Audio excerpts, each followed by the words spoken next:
We are currently seeing places with cars lined up for miles, waiting for food, waiting for handouts. These are people that have become reliant on the system and can't handle it alone. And you know what? All of that assistance is about ready to be taken away. What happens next? More good information you should know coming right up.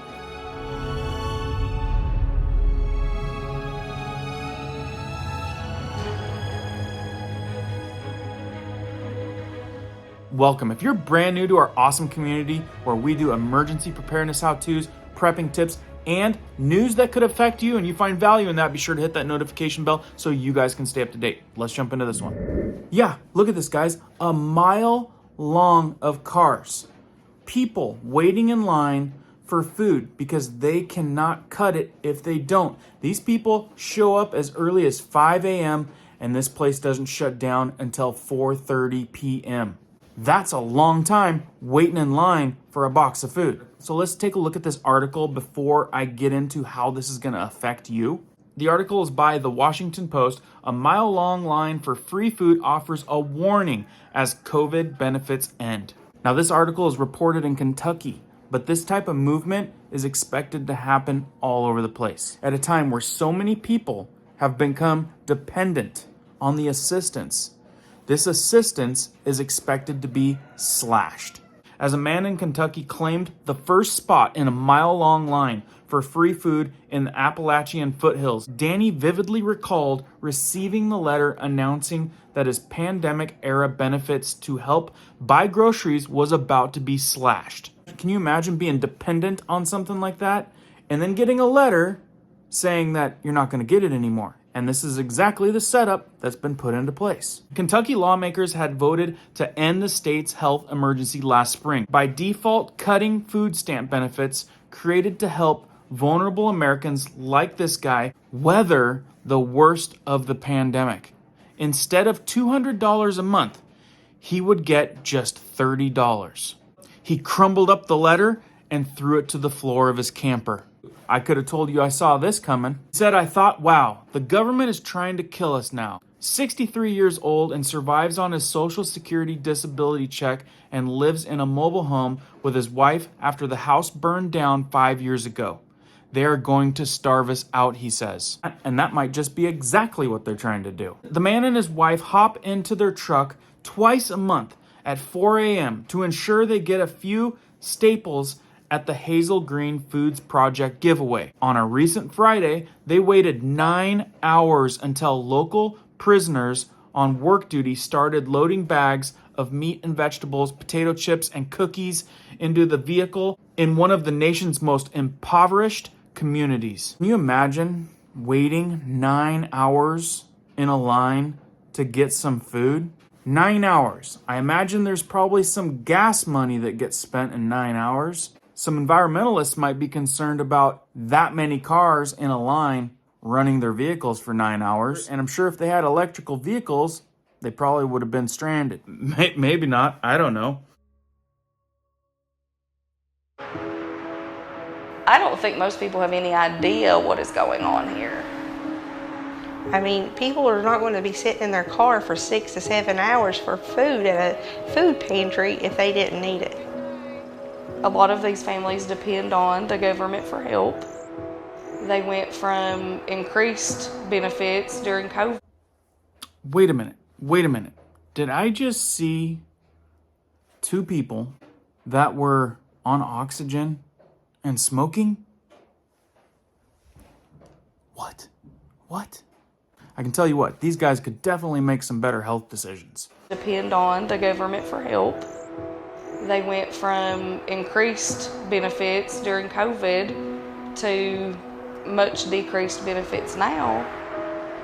And then food prices are higher than they've ever been. So they literally sit in line for hours for food.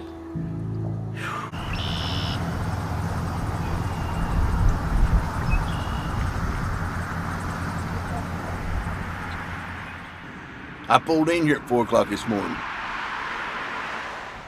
The last time we were down here, the line was all the way back to the freeway, all the way back to the parkway. I'd say that's close to a mile from right here. I know it is. When we get our checks, we have to pay bills.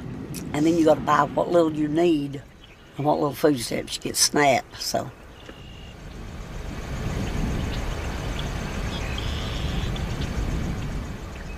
How much were you guys getting during COVID? $350, something like that. And then after it's over, it went back down to what it was before, about $140. But still the mayonnaise and everything else stayed high, so it didn't equal out. Both of us disabled. She's on oxygen, I'm on oxygen. She's got blood clots in her legs. We usually have to take money out of something else for food, you know, out of our checks, we do disability checks. So now straight away, I don't know these people's situations. Everyone comes from a different perspective, different situations, and I can't project or assume to know what's going on in the lives of these folks. What I do notice from this is that people are reliant on the system. Is it a credible system, or is it a system that's expected or known to fail? I'll let you guys be the judge of that. Are people in need? Yes. Are people reliant on the handouts? Apparently a lot of people are, and it's not just in Kentucky. I know many, many people that have become reliant on the system. In some areas, it might not make any sense with all of the help wanted ads everywhere. And in other cases, it might be completely legitimate. Now, we could go back and forth on whether it's right or wrong, whether they need it or not, whether they should be reliant on the government or not. But the one thing that I am taking from this is that areas are going to start slashing the benefits that all these people rely on. So my warning to everyone out there, preppers, emergency preparedness type people, is there's going to be some hungry people. When some people need something bad enough, they're willing to do just about anything to get it. So if we're expecting all this assistance to be retracted, there's going to be a give somewhere. This is why everyone should be prepared for a scenario like that, because we're talking about millions and millions of people. Because the only other thing that I could see here that would fix this upcoming issue is a bailout, more assistance. And do you guys think that that's going to happen? Are they going to pull more assistance out of the hat?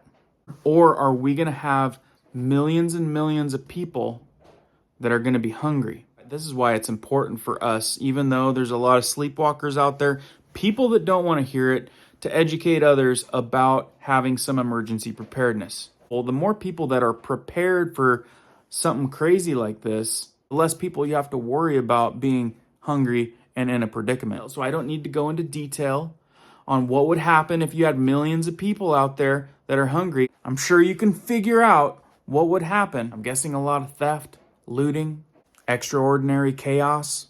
So I figured that this was a pretty darn good warning.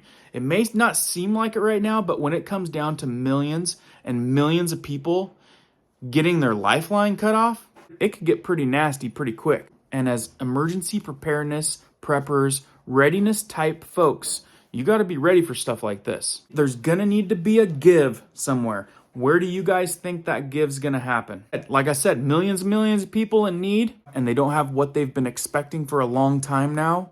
What do you guys think's going to happen? Put it in the comments down below. Definitely something that should be on your guys' radar, and you guys be aware of this. And I'll tell you what, guys, you can learn a lot of things that you may not have known if you watch this video right up here in case you missed it. Keep prepping, keep learning, keep doing, guys. We'll see you on the next one.